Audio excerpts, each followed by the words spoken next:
bonjour, je me présente, Frédéric, Et Émilie. de Émilie et Fred, l'Odyssée. Donc aujourd'hui, je veux vous parler de 3 avantages de partir en voyage avec un plus petit sac à dos. Pourquoi un plus petit sac à dos? Donc, on a fait notre premier voyage en Malaisie, à Singapour, l'été dernier. Et puis, après quelques recherches, on a trouvé que pour notre type de séjour et la durée de 3 semaines, un 65 litres, 70 litres correspondait à nos besoins.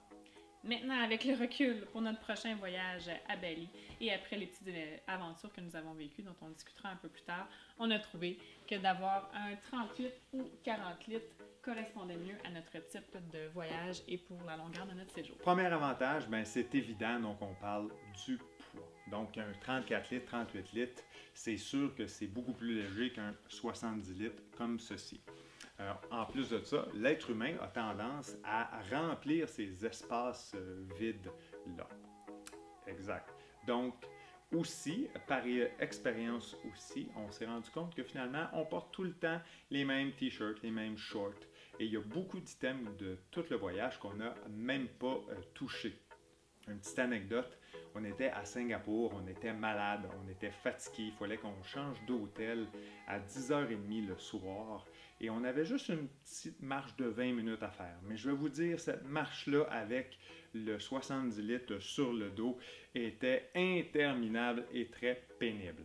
Donc, pour être plus efficace, il faut y aller avec plus léger, donc des plus petits sacs à dos.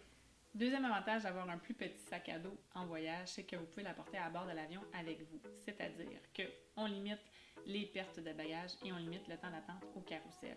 Petite anecdote, notre premier voyage en Malaisie, premier voyage, on ne sait pas à quoi s'attendre, on arrive en Malaisie, il est à peu près minuit le soir, on attend au carrousel, zéro bagage. Donc, on capote un peu. Donc, ça a pris à peu près 2 jours avant qu'on ait nos bagages qui étaient égarés à notre première escale en Chine.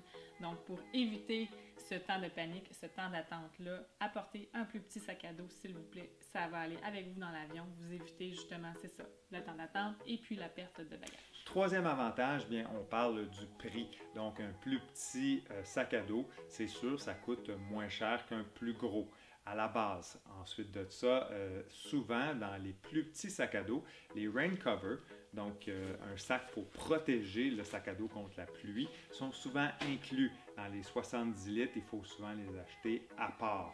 Ensuite de ça, quand vous êtes dans les aéroports et quand il faut que vous mettez justement ce 70 litres-là dans la soute à bagages, il faut le protéger contre le fait qu'il se fasse endommager.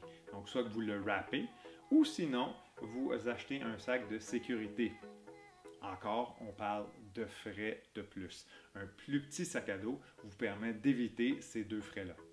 Aussi, avoir un plus petit sac à dos, ça peut vous diminuer les coûts d'embarquement ou d'enregistrement dans les vols d'avion. Donc, c'est-à-dire, exemple, on avait un vol, nous, de Langkawi à Singapour, archi pas cher, 30 $, mais parce qu'on avait des gros sacs à dos, il a fallu payer à peu près un 50 $ additionnel chacun.